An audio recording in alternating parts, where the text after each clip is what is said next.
Comparison of the reports from mind control victims and UFO abductees reveals some startling similarities. Both are heavy with psychosexual content. Both report unknown reasons why they are singled out to be part of an experiment.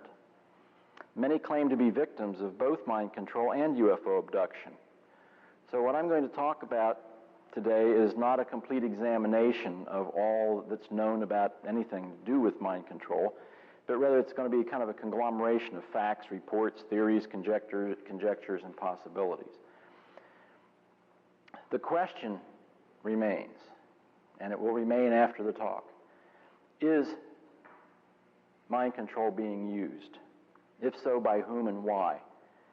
And most important to the victims, is there anything that can be done about it? And that I will address, and we'll talk about some things that can be done about it.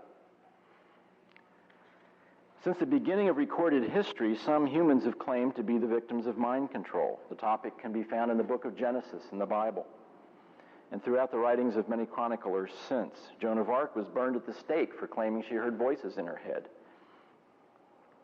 How often have we heard murderers say, "The devil made me do it," or "God told me to kill so-and-so"?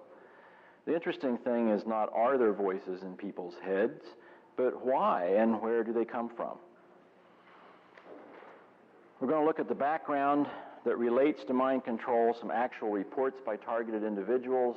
At the end of the talk, I will play excerpts from audio tapes of harassing signals that have been recorded by a computer programmer in his home in a very interesting way, and also a direct voice-to-skull recording made by a businessman in San Francisco who rented the most sensitive microphone in the world called the Blue Mouse, and he recorded the voices in his head.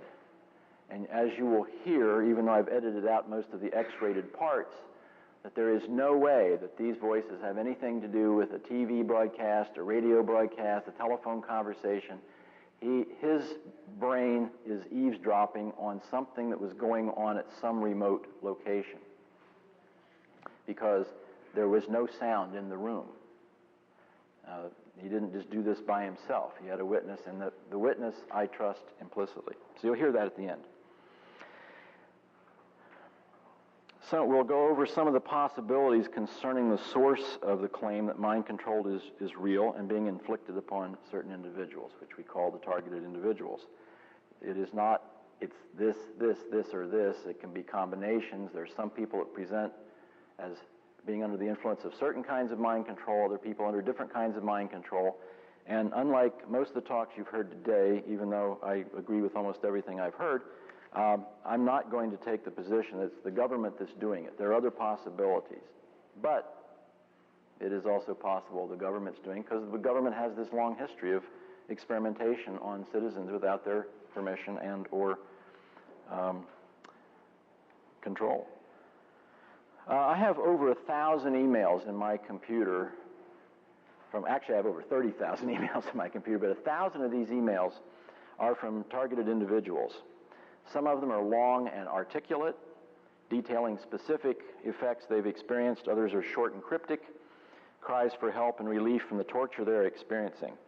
Some seem to be the rantings of a human gone mad, either to start with or by being driven to madness by a mind control harassing signals. Other TIs seem to be demonically possessed, while others come across as UFO abductees or contactees.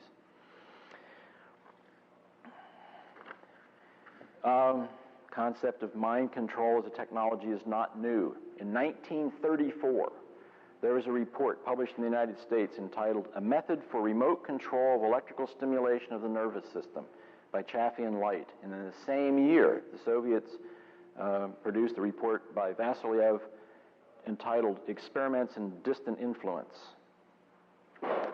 Now, I'll stop talking for a second, go over and turn a view graph on, and go over some items on the view graph.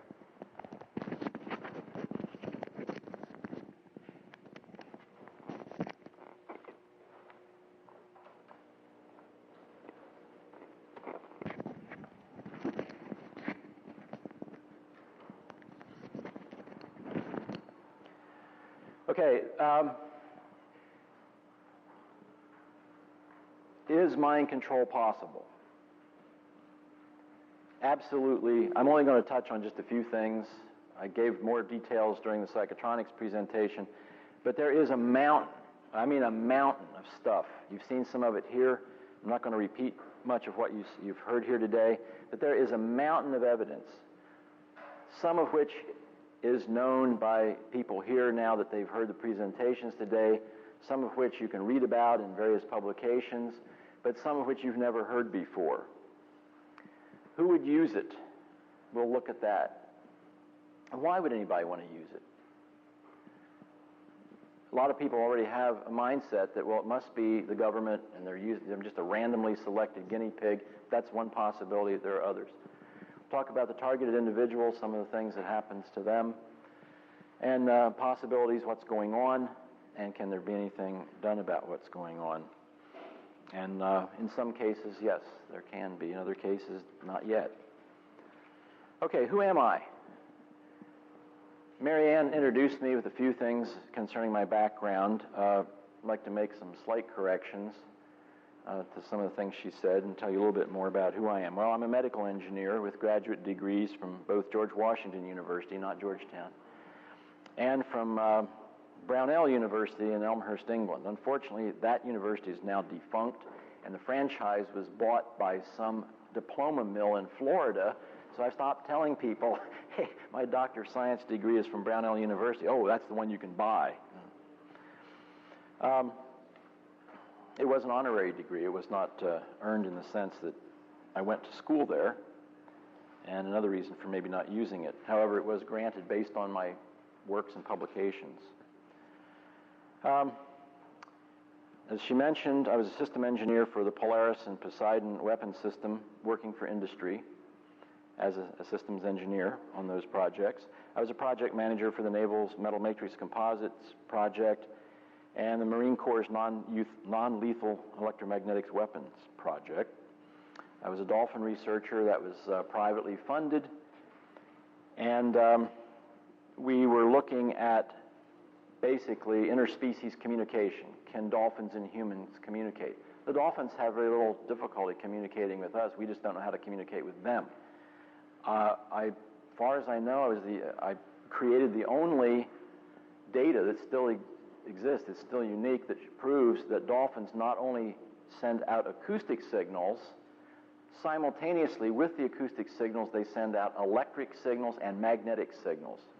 And they use phase information coming back from the acoustic and the magnetic fields. The electric fields we think are just because the acoustic signal, it goes along with them. But they use phase shift information to actually create images in their mind. And they can send these images to other dolphins using a combination of acoustic and magnetic fields. Just when we were getting to the point where we were able to prove all this, the funding dried up and the project ended, even though we got tremendous amounts of interesting data analyzed by the Navy, by the way. Same people that analyze all the sonar data for the Navy's underwater fixed sonar systems. I have patents, as Mary Ann mentioned, on techniques for separating the components of signals in both space and time. I've been on the board of directors for the United States Psychotronics Association for the past 17 years, and she mentioned that, I think. And the only classified project in the government I was ever read into, they call it being read into the project when it's classified, was the government's remote viewing project. Everything I did on the non-lethal weapons project was unclassified. All the information I've been exposed to over the years about what might be called mind control technologies has all been unclassified. However, the remote viewing project does have mind control implications. I've checked to see what I could say about that, and I've been told I can talk about that all I want except for the targets. I said, well, I don't remember them anyway. These are submarine bases in the Soviet Union and guided missile facilities in the Soviet Union, and I don't remember where all those were anyway. Minsk seems to be in my brain. That's old stuff now. The patents I've mentioned, one of them is digital. I agreed with everything Ron Rhodes said, except for the statement that the brain is not a digital organ. The brain contains the facility to convert analog information into digital. So we gather analog information from our senses. Touch is an analog thing. Sight is an analog thing. Hearing is an analog thing. And the brain has to convert that analog information into digital because the brain is a digital organ. Think about it. It's got ones and zeros running around. Neurons are firing or they're not firing. That's a 1 or a 0. Brain's a digital organ. When I told my son what I had done with sound to separate acoustic signals in time and space, he said, gee, if it works for sound, it ought to work for light. And he came up with a technique for separating the components of light in space and time, and voila, you have three-dimensional television. It's a digital technique. The reason it works so well and it looks like 3D is because he's putting out, instead of 30 analog pictures on the TV screen per second, he's putting 900 digital pictures on the screen per second, and your brain, being a digital organ, sucks that right in and creates 900 pictures a second instead of just 30 that you get with analog. Okay, some background. Entrenched in NASA's early rocket and space program were such notables as Wernher von Braun, Kurt Debus, and over 100 scientists that were part of the Third Reich. Did you hear that? Debus was the V-2 rocket flight test director and later became the first director of the Kennedy Space Center. Von Braun was an officer in Hitler's SS and became director of the Marshall Space Flight Center. All the Germans who became the core of our space program were brought to the United States under Operation Paperclip. Adolf Hitler once said something to the effect, if you tell a small lie, not many people will believe you, but almost everyone will believe a big lie. These are people that came from Hitler's Third Reich, and they were the head of our space program. What's that mean? Well, maybe nothing, but maybe a lot. The underlying philosophy of the Third Reich was that it was magico-occult based, and it's interesting to note that Robert Monroe, who founded the Monroe Institute, stated that NASA's space capsule program was tied into mystical rituals. Especially interesting is the connection between NASA officials and Freemasonry, especially the southern jurisdiction of the Scottish Rite. If you want to know more about that, you can look it up on the internet, or get the paper I presented to the Psychotronics Conference. I list all the citations of where this information comes from. The fact is that there is a big connection between NASA officials. The space program was started by Germans from the Third Reich. Over the years, reports have started to surface from people who claimed there were men in black with little black boxes zapping them, and eventually the claims became more generic, and the reports seemed to focus on a feeling that the zapping was some kind of experiment on randomly selected individuals. Government was suspected because of the past histories of human experimentation without informed consent. As the number of TIs increased, so did the number of claims from skeptics that they must be psychotic. My first inkling that there was such a cadre of people as TIs came in 1998 when I ran across the posting on a website which included the sentence, quote, I would like to strap Eldon Bird to a gurney and drip sodium pentothal into his veins so he would come clean about mind control. I responded and opened a dialogue because it dawned on me that my project for the U.S. Marine Corps to develop a non-lethal magnetic weapon was being construed as involvement in a mind control program, which it wasn't, although I later discovered that after the shutdown of the project, the technology did go dark, and I didn't go dark with it. So I may have been an unwitting accomplice in the development of the technology. We don't have to subscribe to conspiracy theories to see a mind control, going on under our very noses right now, and rather overtly. In the last 12 years, almost all of the school children who have killed their fellow classmates and almost all the adults who have massacred others in the workplace and at home have been on one of the 4 members of a class of drugs that includes Prozac, Zoloft, and Ritalin. If electromagnetic or other signals can induce similar effects, then the future of such events may lie in energy technologies rather than the chemical. Well, what about the technologies?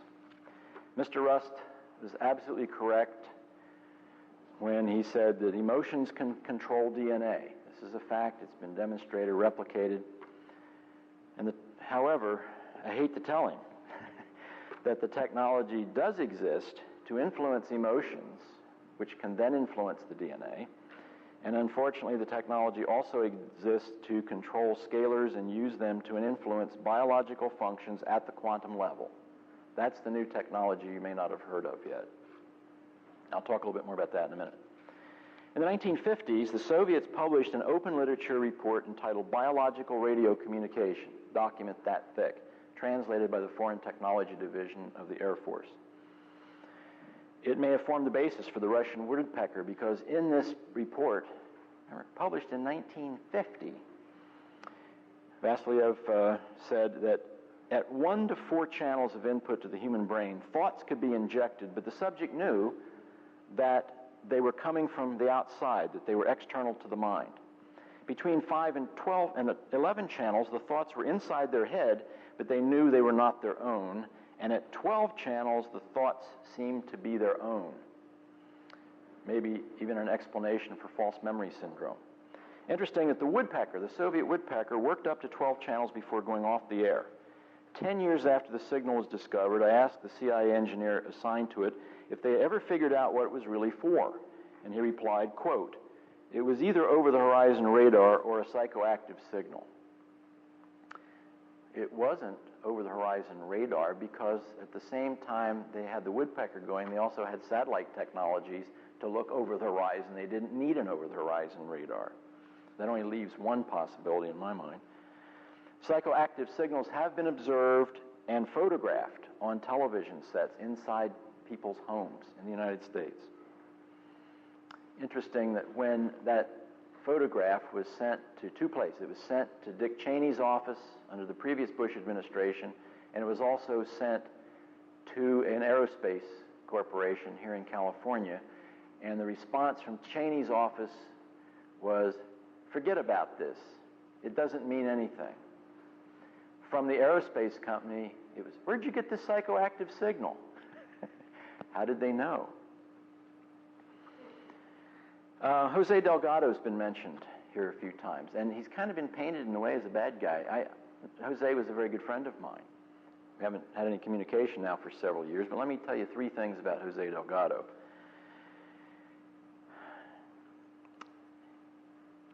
He moved from the United States to Spain, his home country, because he couldn't get anybody in the U.S. government to take him seriously.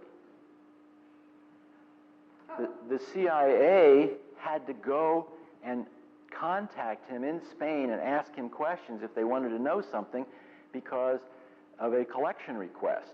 The interesting thing about collection requests is that they are made by somebody in the government, and there is a severance of who made the request.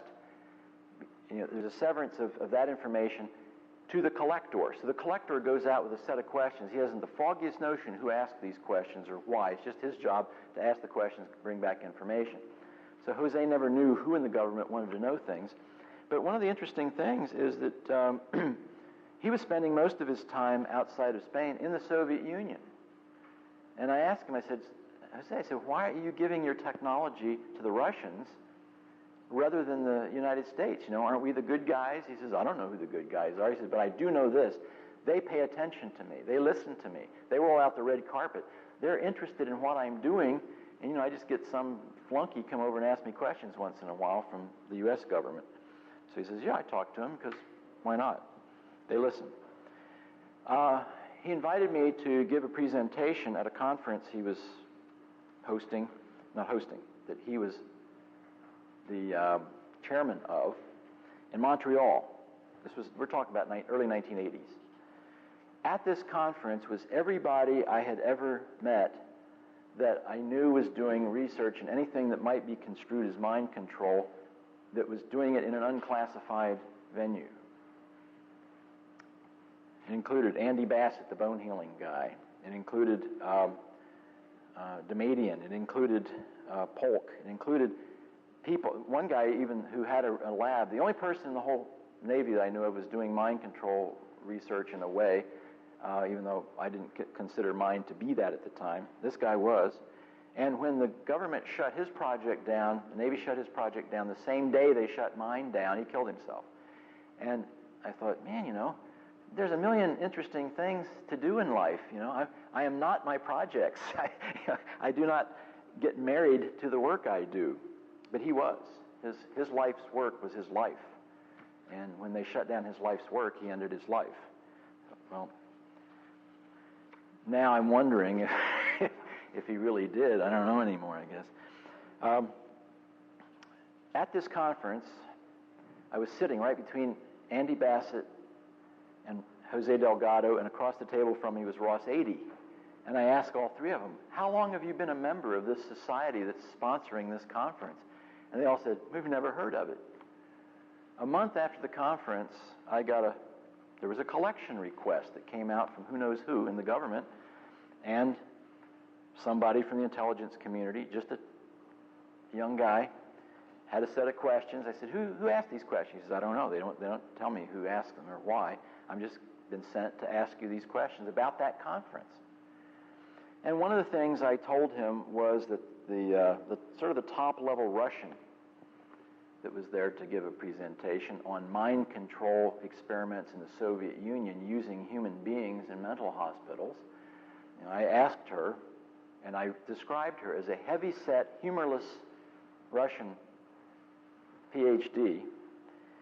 And her response to my question, how do you get permission in the Soviet Union to do human experimentation in this area? And her response is, we not have same problem in Soviet Union you have in US of A.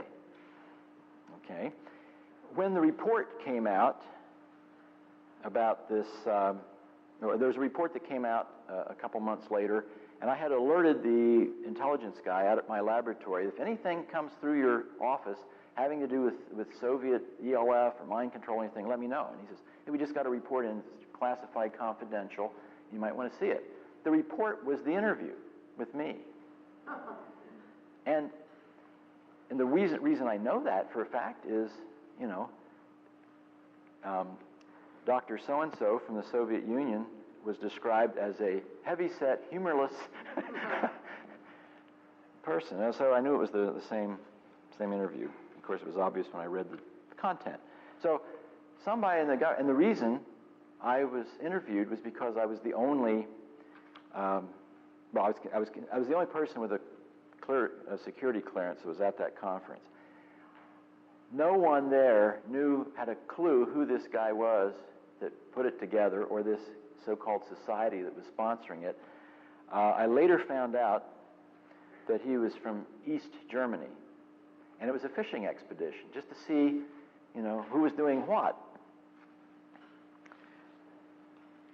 So there was kind of a one-upsmanship. Our government was oblivious, and the Eastern Bloc got the goodies. Today we know there are technologies that can induce sound into the brain at a distance, that can monitor and alter brain waves at a distance, that can alter behavior at a distance, that can induce images into the brain at a distance, that can target individual organs at a distance and disrupt calcium ions binding onto individual cell surfaces at a distance, creating pain and other effects anywhere in the body, and technologies that have moved beyond the realm of electromagnetics into the realm of hyperspace and scalars and into the quantum realm. We have demonstrated the ability of electric and magnetic fields to alter DNA and control bioelectric and biochemical processes in living systems. In other words, the technology to effect mind control exists without question. The question of whether it's being used is the cogent one. Reports from the open literature. One from NASA that says, the phenomena occurs at average power densities as low as microwatts per square centimeter with carrier frequencies between 0.4 to 3 gigahertz. By proper choice of pulse characteristics, intelligible speech can be created inside the brain. Do you know what operates also between 0.4 and 3 gigahertz? Your portable phone. Not your cell phone, your portable phone. Smack dab between those two exact frequencies. The 3 gigahertz one hasn't come out yet, but it's been developed. But 0.4 to 3 gigahertz is exactly where your portable phone works. That'll become important in a little while. How about this title? Gordon and Breach Publishing Company, abstract of a publication entitled Experimental Production, quote, or parentheses, false memories, by right hemispheric stimulation from complex, weak magnetic fields. Not images, memories. Author, Dr. Michael Persinger. April 24th, year 2000. You can find patents galore. There have been some mentioned here today at www.truefacts.org/menu/patents.html, and of course, the entire U.S. patent database at www.patents.uspto.gov. I'm only going to just mention a couple patents. The patents, when you look at them, reveal an old set of technologies for the most part. As early as 1974 to 1976, that describe techniques and devices reduced to practice for remotely inducing altered states of consciousness, putting voices in a person's head, monitoring their brain waves, and altering their brain waves. It's been possible to send information directly into a person's brain via radio waves since before 1989.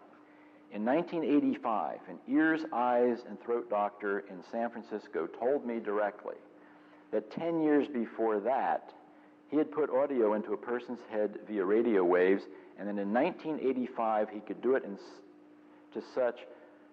such a way that the person thought the information was an original thought in their mind. It required implanting a radio receiver directly on the oral nerve of the person. I said, you're telling me that there may be CIA operatives out there that are in direct communication with headquarters via radio waves, and that they're being told what to do and communicating back and forth directly with these implants. He says, no, I didn't say that. I said, well, you just told me that you developed the technology to do that. He says, no, I don't have any, I'm not working for the CIA. I never was. I said, that's odd. My note here says that contact this doctor in San Francisco, that he's developed this technology for us, and it came from a CIA analyst. No, I've never done anything with the CIA. Patent number 5213562 is the Monroe patent on his hemisync system. What's not generally known is that the patent includes altering another person's brain waves by imposing someone else's brain waves on them. Wow. A later improvement to Monroe's technique yielded patent number 5356358. In this patent, Monroe discusses how to put subliminal signals in background noise to alter brain states.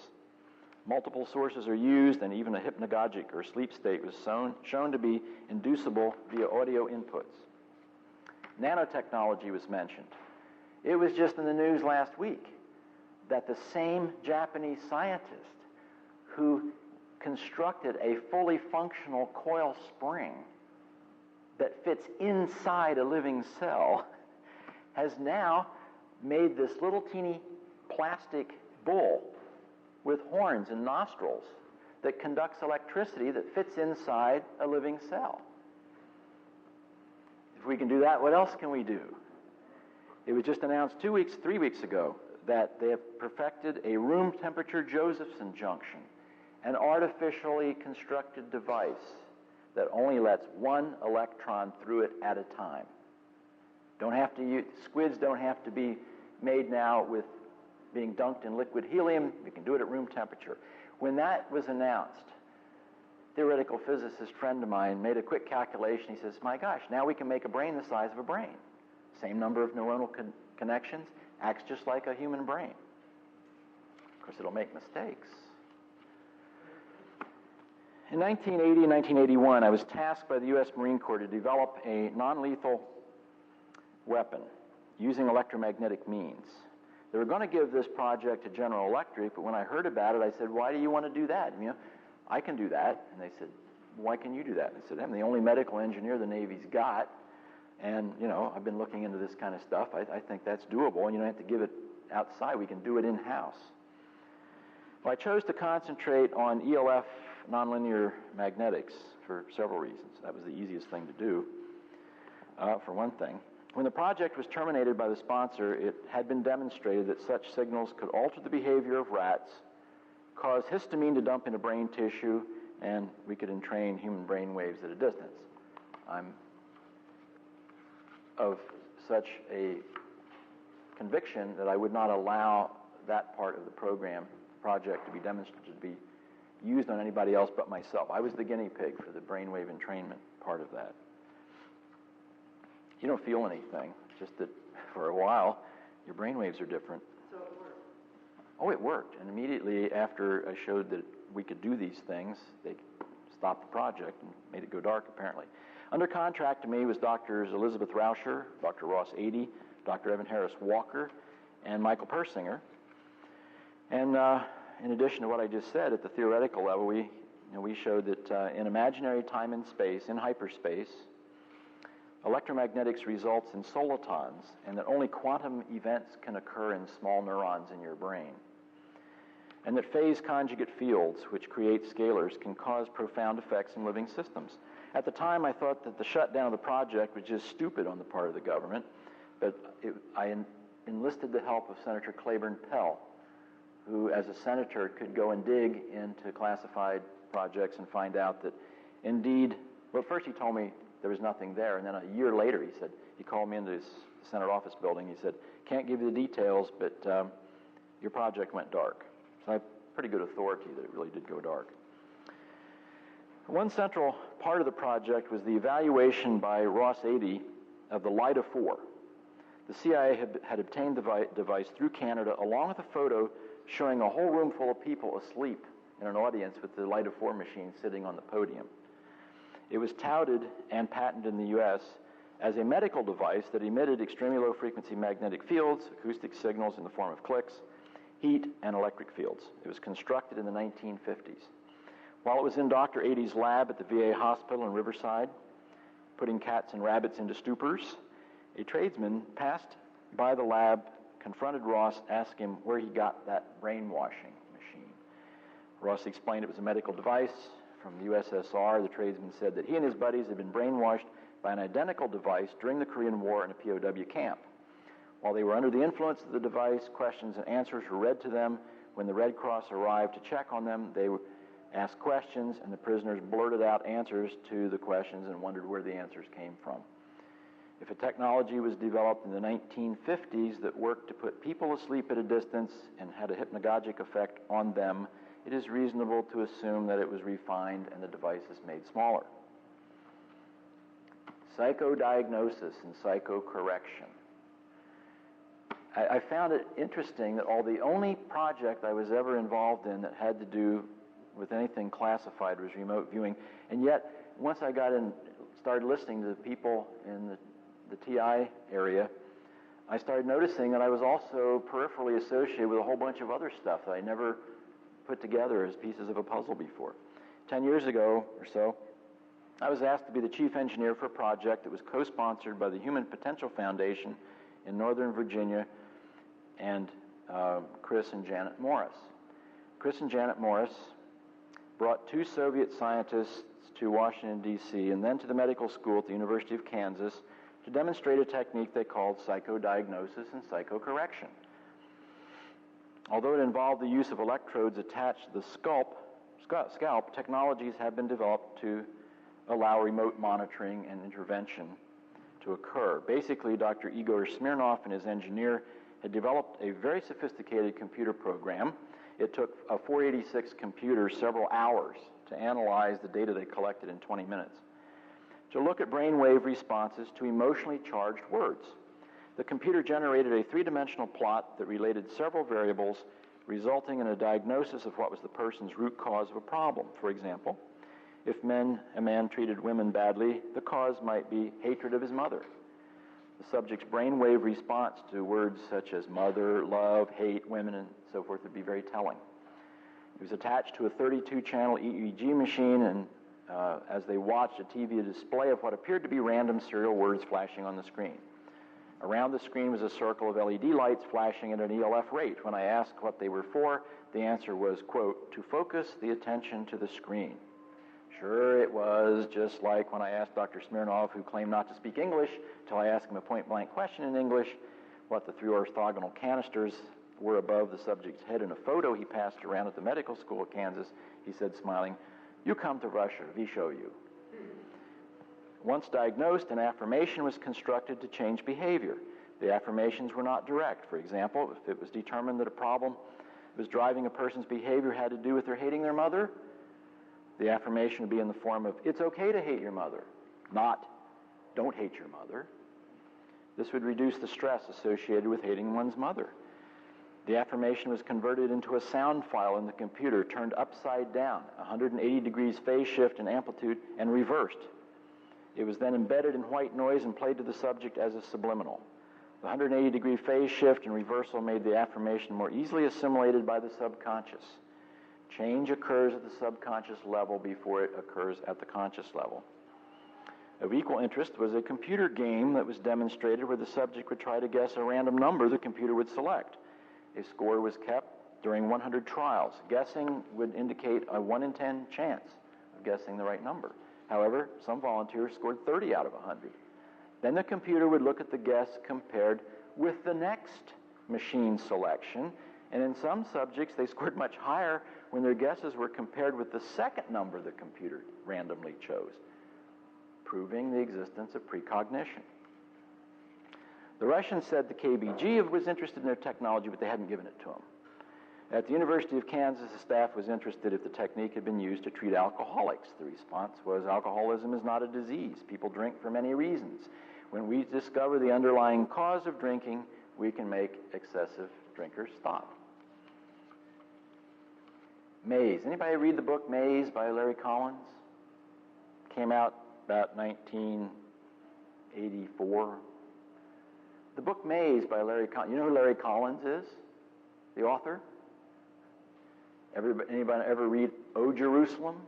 Is Paris Burning? They made movies of these. You know, this is the Larry Collins. He contacted me and hired me to be the technical consultant for his book. I was still working for the government, so I asked him to please don't mention my name in the book, and he complied. And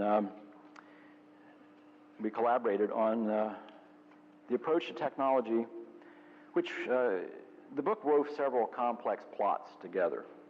One of them, the more interesting to you here, is where the head of the KGB had a brain tumor. A lot of EEG records were obtained and analyzed to determine his brainwave patterns for various states of mind like rage, laughing, focusing attention, and so forth. The idea was to influence the President of the United States by impressing brainwaves into his head during an important decision to sway the decision in the KGB's favor.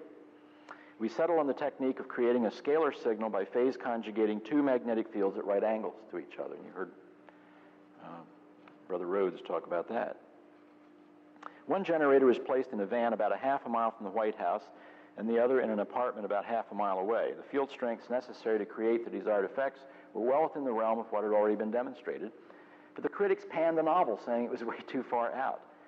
I later suggested to Larry that a more practical way of doing the same thing would be to use the telephone. That was when telephones still had a magnetic pickup in the earpiece, and we could modulate that magnetic field and cause an effect. That book was published, nearly 20 years ago. John Mack, at the Prophets Conference in New York in June of 2001 this year, stated that many UFO abductees, contactees, claimed to also be victims of mind control. Caroline McLeod constructed a study which showed that character structure and psychopathology have little to do with telling us about the nature and meaning of an alien encounter. And I would submit the same thing holds true for TIs. A TI from Michigan, whose tape you'll hear excerpts from later, was psychologically evaluated after he went to the police and said, somebody is harassing me electronically, and he played tapes for him, and they said, oh, son, you need to go get psychologically evaluated. You're nuts. He took a written psychological test, passed it fine. No pathology was noted. The psychologist who interviewed him afterwards wrote a report and said, with the exception of this guy hearing voices in his head, he's perfectly normal. Actually, McLeod's study indicated that most UFO abductees were suffering from some sort of post-traumatic shock. Well, darn, if I'd been abducted by aliens, I'd be in shock too. And the situation arises, which is valid for TIs also, as to how poorly understood these people are and badly served by a psychology that's based on pathology and or psychodynamics.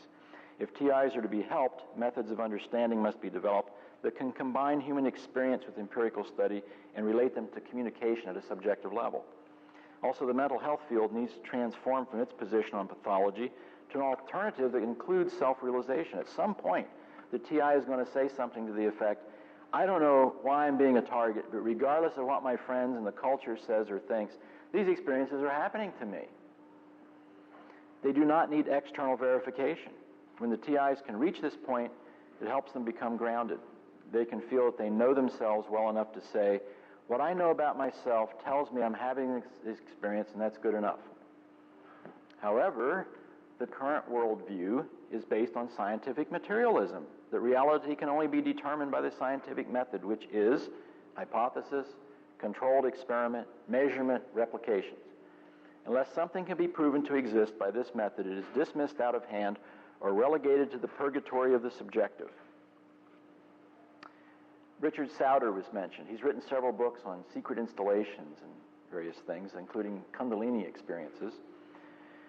He visited some underground government facilities that he discovered in the open literature. How these places became known in the first place is kind of unknown to me, but however, their location startled me. One was very close to where I used to live, outside of Washington, D.C.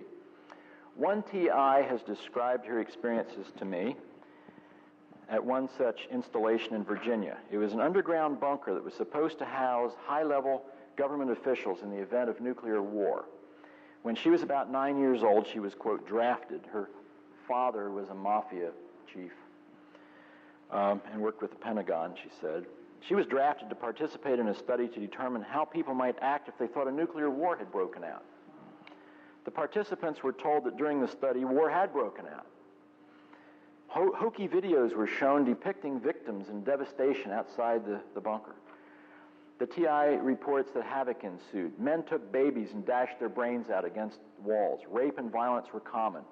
The same TI, now a respected academician with a PhD in social psychology, also relates incidents concerning a secret enclave of World War II expatriated German physicians and their families hidden deep in the jungles of Brazil along the Amazon River.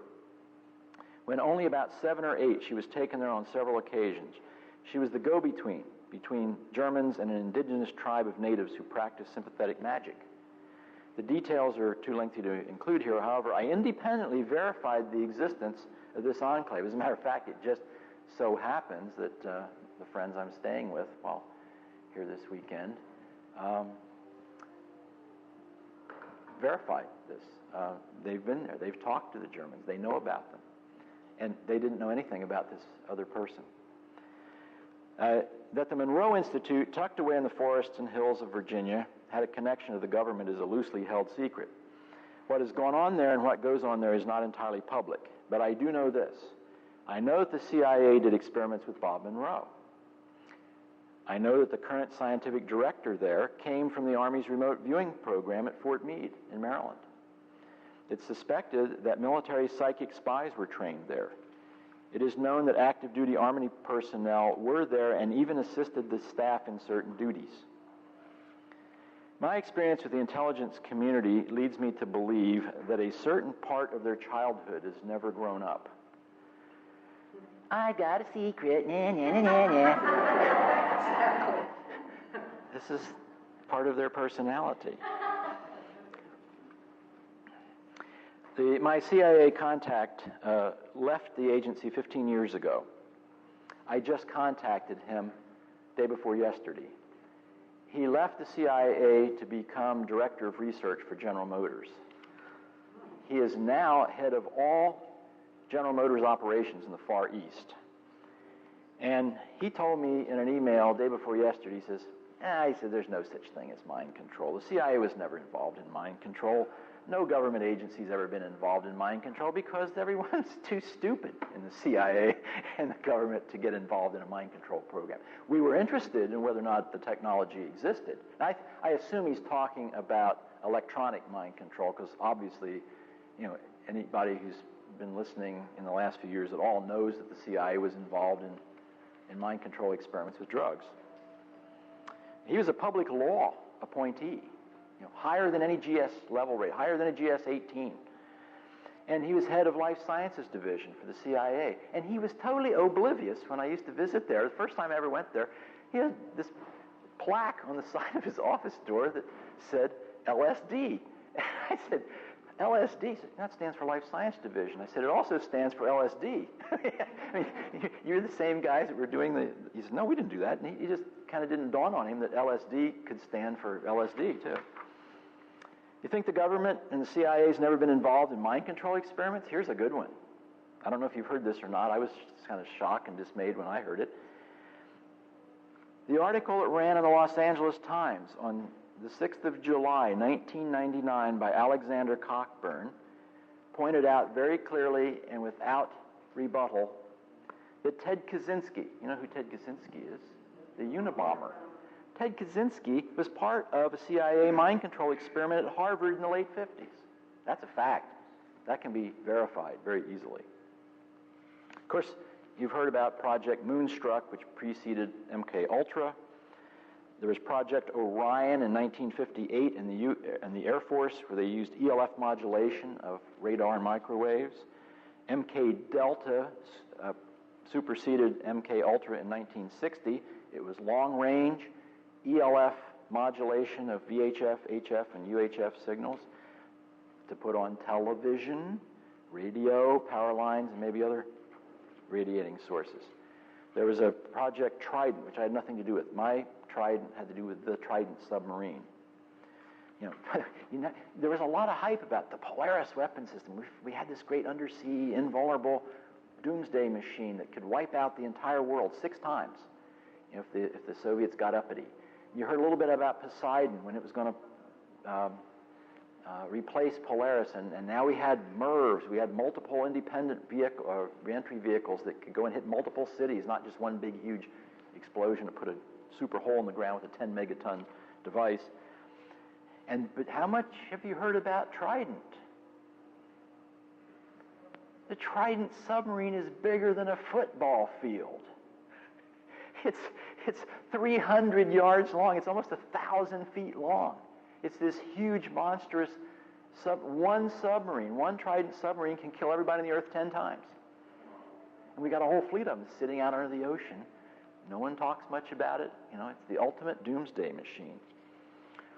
But this Project Trident, which was sponsored in 1989 by NASA and the Office of Naval Research, was for riot control, crowd control. Everybody's heard about HAARP, but did you know that the frequency that they use to ping the ionosphere is the same frequency that DNA, human DNA, is resonant with? That does not sound like a good idea to me.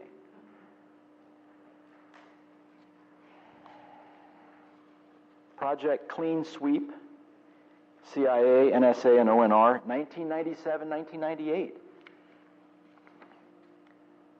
What's it for? It's for monitoring and recording of media events from a helicopter.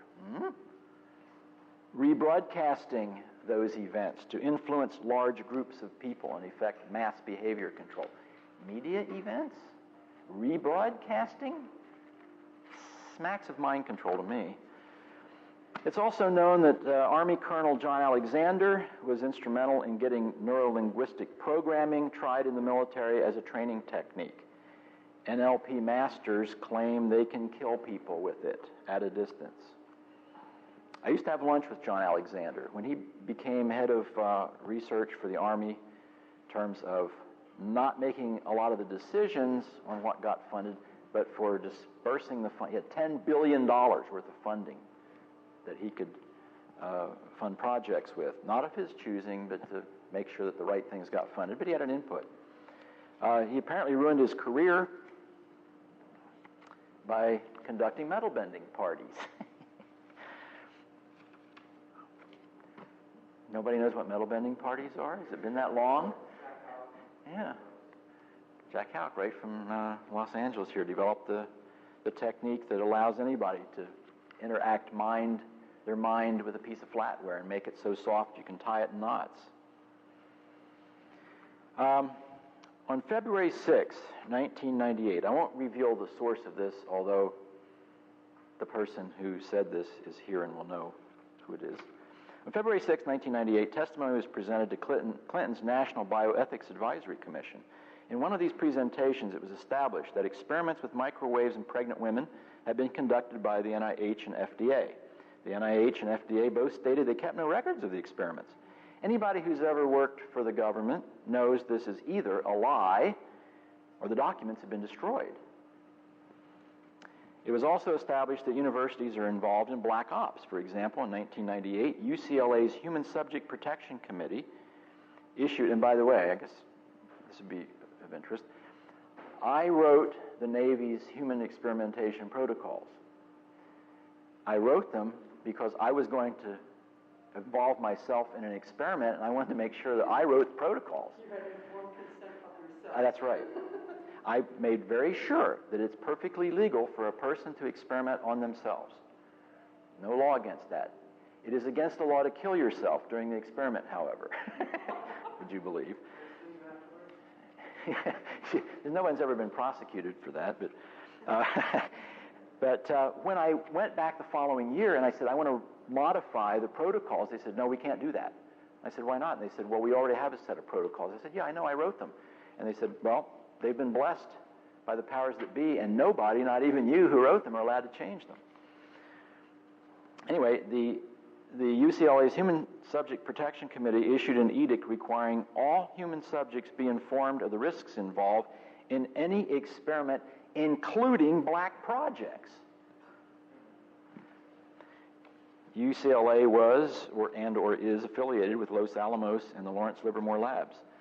A literature search indicates that biomedical telemetry went dark in about 1985. Prior to this, it was a hot area of interest. I published a paper on the telemetry of brain waves in a hospital environment in 1972 and was in demand as a speaker on the subject in about 1982, and suddenly, as if a switch was thrown, in 1982, from then to this very day, biomedical telemetry is not a subject. All interest in the field just seemed to abruptly stop about 1982. Okay, I have some tidbits of information to share before we hear the tape. Can I do correction? A correction. There was a paper about the telemetry published in 1986. It was out of Marquette University in Wisconsin, and I cited in this paper some of the papers I gave you. 1986. In 1982, the International Biotelemetry, the Biotelemetry or Biomedical Telemetry Conference was a book of papers this thick in 1982, and I don't think they ever had a conference again. Briefly, another question. Are you aware of the football-sized field phase array radar antennas in low Earth? Yes. Yes, they're all over the place. They started in the Soviet Union. The Soviets invented the phased array radar, but we're not going to get into that. Just a few little miscellaneous tidbits. Secretary of Energy O'Leary has stated, and I think it's been mentioned here earlier, 500,000 Americans have been experimented on without their consent.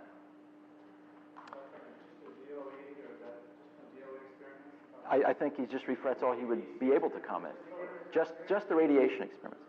Yeah, and he's admitted that some of these 500,000 people have committed suicide because of those experiments. Michael Persinger, who was recommended to me, and I put him under contract in my project, he was recommended to me by the CIA as somebody, you might want to talk to Michael Persinger, he's really got onto something. He said, quote, entire populations can be influenced over TV and radio and telephones and the internet, inducing fear in people. And then they can be told that fear they're feeling is coming from such and such a source, whether it is or not. And they'll glom right onto that. His contention is it's the right amygdala in the brain is the interface between external fields that can influence behavior to the point where people can have hallucinations. He says, I can make people hysterically blind. He says, I've got a signal shape. He says, I keep the frequency the same, I keep the intensity the same, I just change the shape of it a little bit. And people say, why'd you turn off the lights? You can make a person blind, and they're not really blind. You can make it so they can't hear with just these weak magnetic fields. I won't go into it too much, except in this one tape you'll hear, there's some connection between mind control and child molestation. We're not quite sure what that's about yet, but there seems to be a thread there. Alan Fry, private researcher, had a company in Philadelphia called Random Line, of all things. I used to interact with the alphabet soup people, the CIA, the DIA, the MIA, and one that wasn't an IA, it was NAVSTIC, the Naval Scientific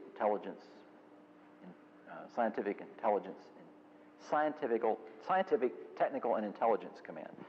And I walked in there once, and I even did a study for them. Once when I was in the Naval Reserves, I could kind of go on-the-job training anywhere I wanted. So I signed up for a 2-week stint one summer to go to the NAVSTIC and do a study for them on how effective it would be for the Soviets to spray biological agents from a submarine off our coastal areas. I walk in there, and here'd be Alan Fry sitting at the Naval Intelligence Command, and I'd say, "What are you doing here?" "Oh, got some friends here." But of course, the Navy was interested in what he was doing. He was showing that you could use microwaves to put sound in people's heads. I had occasion 2 years ago to be in San Francisco, and I had dinner with Vladimir Paponin. I didn't know who Vladimir Paponin was. Anybody here heard of Vladimir Paponin? I said, did you immigrate, or are you just here on a visa? No, I immigrated years ago, I said, well, what did you do when you were in the Soviet Union? He says, I was working with ELF. And I said, oh, what were you doing with ELF? Mind control. Deadpan face. It's like, wow. Everybody ever hear of the People Zapper? This was on the news the other night. They didn't tell who had developed this, but the government claims they have a thing called a People Zapper. And what they've figured out how to do is transmit at a distance infrared radiation, heat. They can cook a person not with microwaves, with infrared, with heat at a distance. There are weapons to specifically target the heart. Interesting that it's been reported in several places, and I've talked to Uri Geller myself, and he verifies this, that he was contacted by a government agency, an intelligence group. He doesn't know which one it was. They took him into a room, and they said, look through this glass. There's a pig in the next room, and we would like you to stop that pig's heart. He says, why do you want me to stop a pig's heart? He said, because a pig's heart's the same size of a human heart. He said, you think I'm going to help you do that? You're crazy. He wouldn't do it. NASA, they have reported enough that we know they have voice-to-skull technology, and they've given some of this to law enforcement agencies. Ron McCrae, who wrote Mind Wars, shortly after the book came out, he was put in prison for child molestation. The Bulgarians and the Japanese have written books on mind control. Martin Eben wrote a very poor book called Psychic Warfare. Alan Dulles, director of the CIA, in April of 1953 said, quote, we're in a battle for the control of men's minds. Well, why was the director of the CIA saying that? In 1972, Helms left the CIA. Don't you dare go on the internet and try to look up anything about Helms. Because if you do, there will be a cookie put in your cookie list that says www.cia.gov. That's a fact. You want to try it? It's fun. You will get a cookie from the CIA if you want to know anything about Jesse Helms. Or Richard Helms, not Jesse. Yeah, Jesse Helms is a different animal. Sorry, Jess. Yeah. I could go on and on about the woodpecker and stuff and Delgado, but time is slipping by here. I just came back in June from a conference called Electromed 2001. There was an Electromed 1999. There will be Electromed 2003 in San Antonio. This one was in Portsmouth, Virginia. These are academicians, PhD engineers, every one of them. Matter of factly talking about all these neat things they're doing in their lab. They're not talking to anybody else about it, as far as I know, except the Air Force was there. That was kind of interesting. I said, are you from the School of Aerospace Medicine? It's an electromedicine conference. Makes sense if you're from the School of Aerospace Medicine. No, not from the School of Aerospace Medicine. What part of the Air Force are you from? Well, we're interested in this technology. So they're getting it. It has been demonstrated over and over again. There's no question about this. I mean, they even have the theory nailed down. They've proven the theory. They have electron microscope photographs of all this. They can now, with a high-frequency electric pulse, no more magnetic, that's gross stuff. I developed a theory about how you can influence the inside of a cell with a long, slow frequency, like 10 hertz or less, magnetic field. And it has to do with developing a soliton wave on the surface of the cell, and when that soliton wave, which is caused by this slowly changing external magnetic field, when that soliton wave bumps into a receptor sticking up out of the cell, it might be, if it's a pancreas cell, it might be looking for sugar. And if it bumps into that, it'll shock the receptor, and it'll put the same signal down inside the cells that says make insulin, as if there's sugar really there. And so we had a mechanism for influencing the function of even a cell. But that's pretty gross. This is what they can do now. They can take a high-frequency pulse, and they can zap a cell, and it causes the cell to open up a pore. Doesn't hurt the cell at all, just opens up a hole in the cell. And if there are chemicals, depending on the frequency of this pulse, if there are chemicals in the external environment, the cell will suck them in. Think of 5,000 times more chemical inside a cell than you can just by taking a pill or having an injection. Electroporation.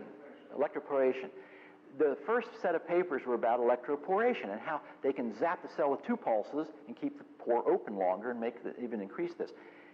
And then there was a whole bunch of papers after that said, that's old technology. We have nanopulses now, picopulses now, that the cell membrane is totally transparent to. We don't have to open up pores in the cell anymore. We can get in there and make the DNA replicate anything we want, any chemical that's capable of replicating. We can trigger that internally without opening up. You don't have to put a chemical in the cell anymore. And we can influence the actual migration of electrons on each one of the strands of the double helix of the DNA. And we can make the DNA do anything we want. We can go in there and alter the genes in the DNA to make them do anything we want. We can even let the DNA release the hydrogen bonding that holds the strands together, make them unwind, make them wind, make them form toroids. We can, in effect, do what you thought they couldn't do, Mr. Rust. Unfortunately, they can control things that go on inside cells at the quantum level. They can control the scalars. That is the scary news. So can I make my blue eyes green or black or Not remotely? well. They can influence the DNA to do that. I think they can, but I think that after they did that, there is still enough information in the programming that's coincident with other things going on that it will revert back, and it would be a temporary change. I saw 30 years ago, I saw a presentation by 2 young researchers at the University of Utah, and they took duck blood from a domestic white duck and duck blood from a Japanese black duck, and they made serum, and they started cross-injecting the serum from the white duck's blood into the black duck and vice versa. And over a period of 30 days, they transformed a domestic white duck into a Japanese black duck. White ducks walk upright, the Japanese ducks walk horizontal. They actually changed the bone structure over a period of time. But when they stopped giving the injections, the ducks reverted back to their previous normal self. The tapes.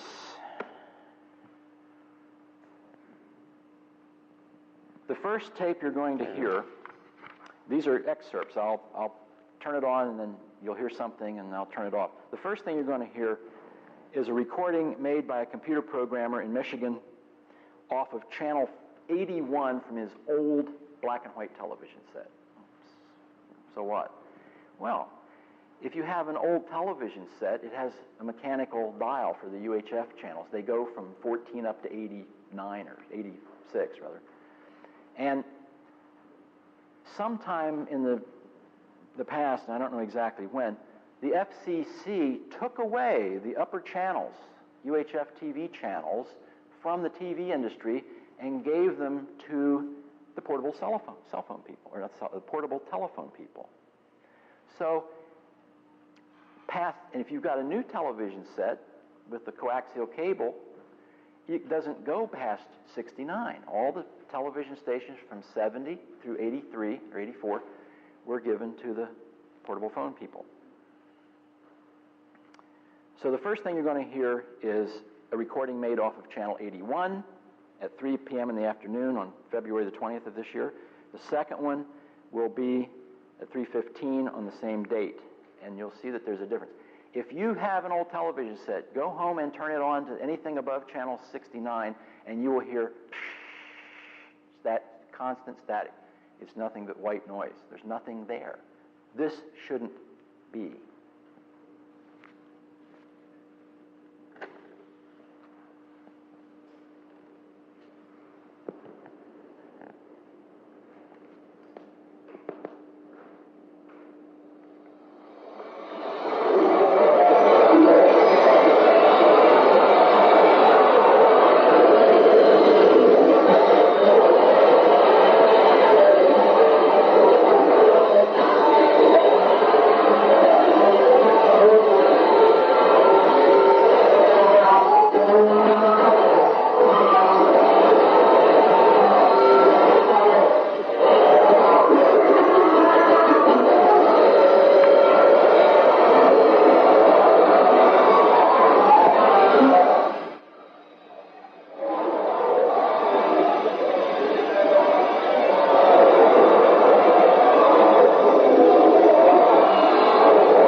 Second thing is 15 minutes later, and the voices are a little more clear in this.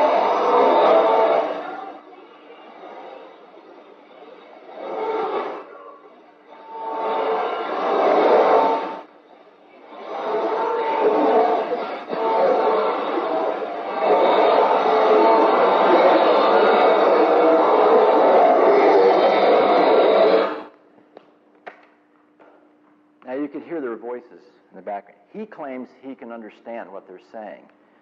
He hears things like,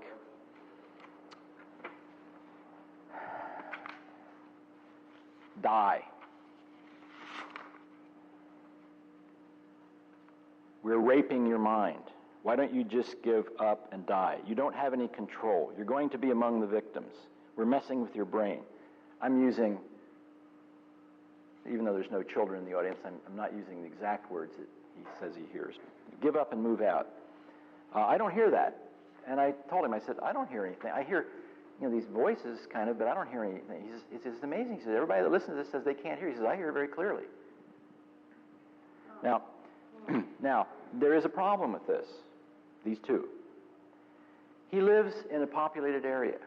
Remember I said that the FCC gave those channels away to the portable phone industry. I can't, for all I know, he's picking up portable phone conversations. But to him, they're saying these things to him. They're not just talking about how you doing, what are you doing tonight. They're saying, why don't you die? We're raping your mind. Anyway, I don't know. So I can't comment about whether or not this is real electronic harassment or whether it's portable phone conversations. But to him it's harassment because I've asked him, I said, do you hear this kind of stuff anywhere else? He says, sure. He says, I turn on my blender. It comes out of the blender. I go out in my car and drive away. I hear it coming out of the radio. Same stuff. That's interesting. Now, the next segment was made off of his answering machine.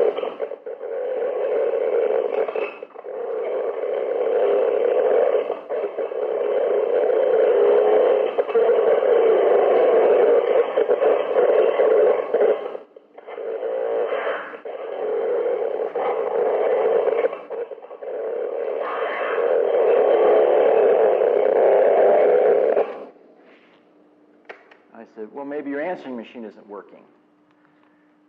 He says, it works all the other times. He says, it's only when I hear these harassing signals that my answering machine sounds like that. Again, I said, well, it sounds like the answering machine might be malfunctioning.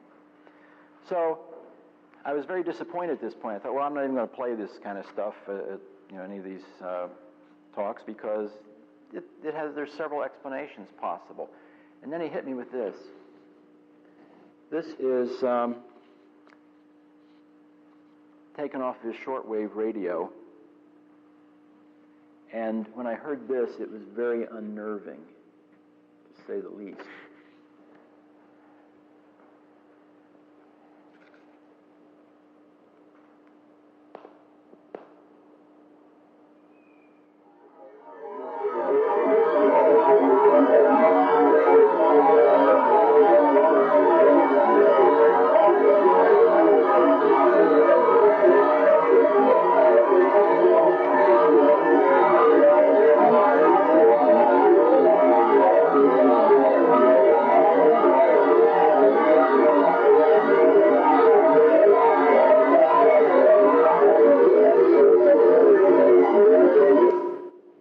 Anybody heard anything like that? Yes. How about this? Sounds like a horror movie to me. Something from the bowels of hell.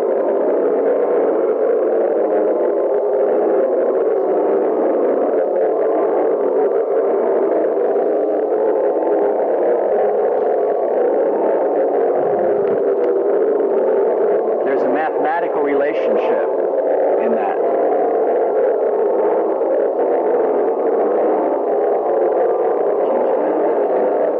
It's up all the way. Want to turn off? Okay.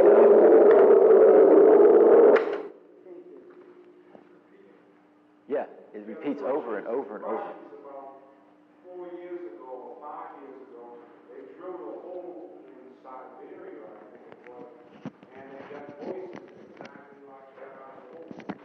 I've heard about that.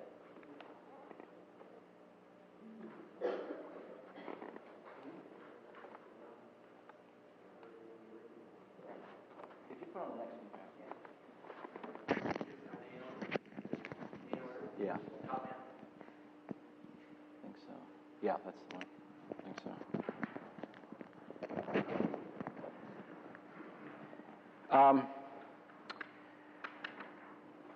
Before we get into that, I'm going to have to skip until the end of this. It was almost finished. I'm calmed down. Okay, because the next thing is more important.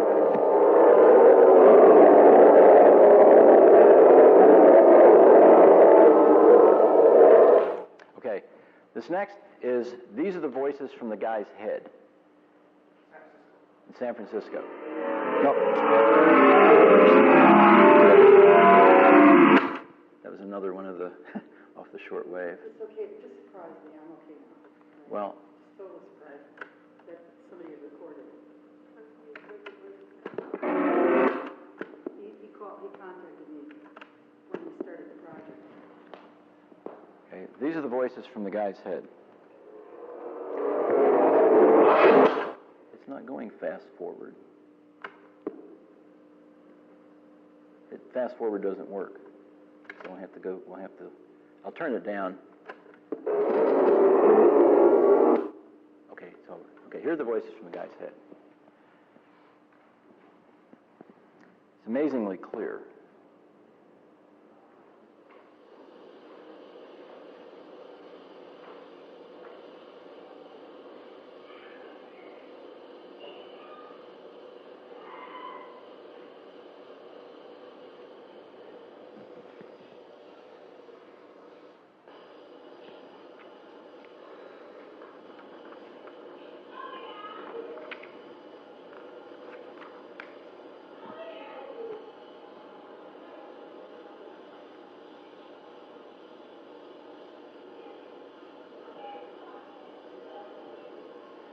Well, you can hear yow and E, and they're saying things, no, you can't come in here. Come on, Dale, for crying out loud. You're not going to get it. Ow, it hurts, leave off, ow. Oh my God, oh my God. No, no, no, no, E. And I've edited the X-rated parts. There's a little segment right here at the end where it's amplified, and you can hear it a little bit better. And remember, there's nothing happening in the room. You're standing there, you don't hear anything. It's only when he puts the microphone on his skull you can hear this. And the reason it cannot be a TV station, a radio station, or a phone conversation is because it's molestation of children.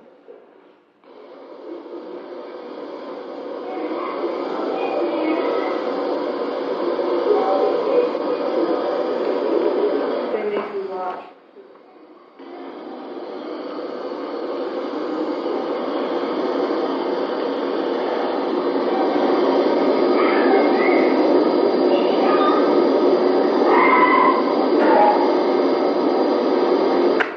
Idea. Possibilities. It's not one thing or another. Some of these people that are TIs, and I've talked to one at great length, and we've come to the conclusion that in her case, she's possessed by demons. History is replete with people being possessed by demons. This is not as unusual as you might think. There are some people that present themselves as if they're under attack by some kind of electromagnetic energy. It can be the electric field, either of the two components of the magnetic field, the A field, the magnetic vector potential, which we know is biologically very active. These are vector fields. Subtle energy fields like scalars, which I mentioned, and the spin-offs of that, which are subatomic at the quantum level.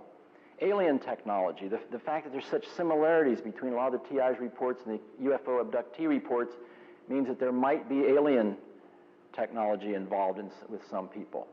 False memory syndrome. False memory syndrome is extremely powerful. You have a memory that's exactly like every memory you have, so it's part of your experience, even though you may not have gone through the memory. And false memory syndrome is very real. We also know that Michael Persinger has induced false memories into people using electromagnetic means. But false memory syndrome can also be induced by chemical alterations in the brain. Psychotronics. Psychotronics is the interaction of the mind with matter. It can be the interaction of a mind with another mind.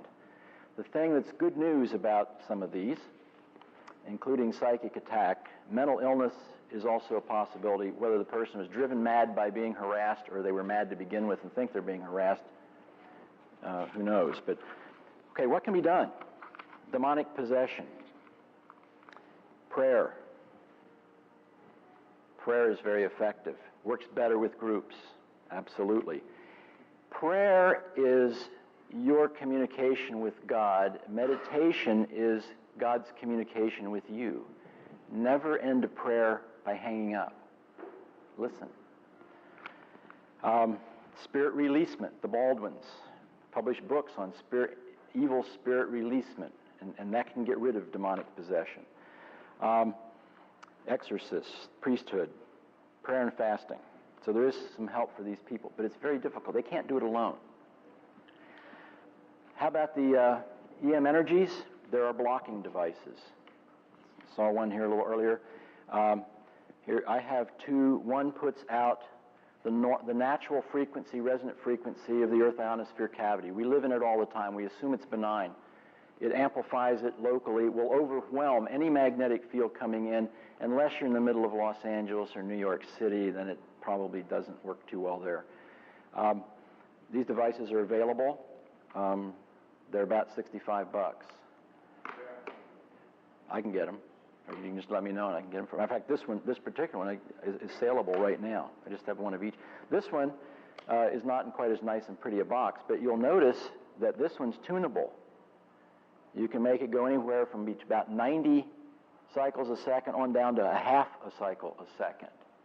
So, you're a different person every day. You've got different cells in your body. You respond to different electromagnetic signals. You have different moods. You can tune it every day to what feels right for you.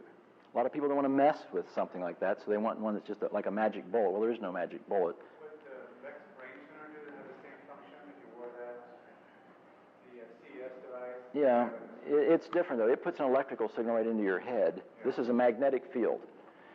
These two devices have been tested scientifically and measured with very extremely sensitive magnetometer. It's only 1 order of magnitude less sensitive than a squid. And these devices both put out a field that's easily detectable out to 20 feet in front of you and behind you.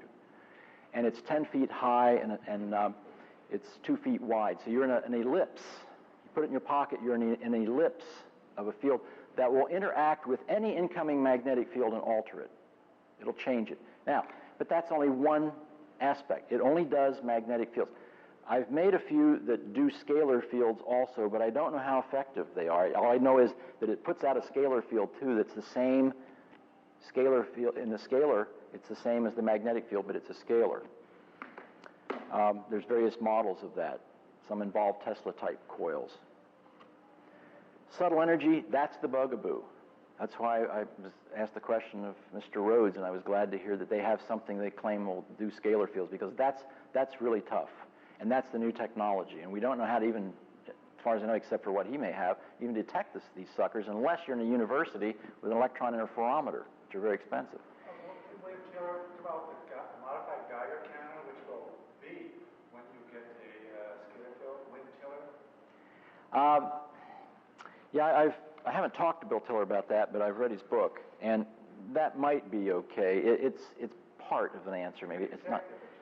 Yeah, you can buy, as a matter of fact, the government's selling surplus Geiger counters now. They're like $20. They were $1,000 when they were made. Alien technology. Maybe some people are under the influence of alien technology, but how to prove that? Psychotronics. There is a false memory syndrome. I don't know. How do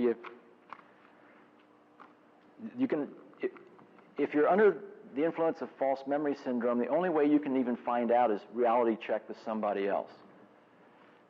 I don't have time to go into that, but that's the only way I know of. Psychotronics, there is hope. If it's a psychotronic attack, there is a way of sending it back.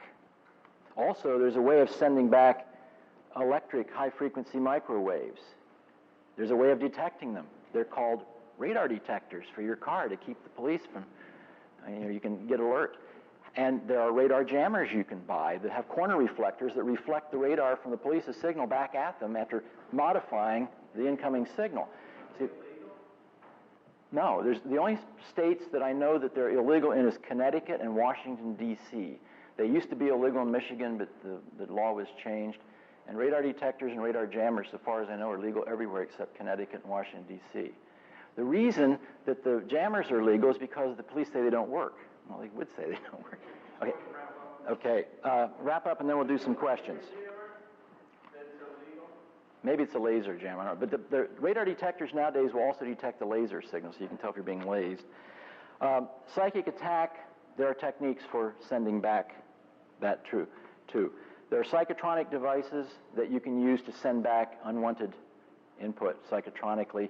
They're available from, there'll be a list of people who supply these things. It's www.psychotronics.org. Mental illness. Some people may be mentally ill and think they're being zapped. However, a lot of people may have allergies to electromagnetic signals, just like they have allergies to food. There are a certain number of people, they've been measured. The people who have allergies to pollen, some of them are also allergic to electromagnetic fields and waves. So their allergies may play a role. I didn't put that on the list.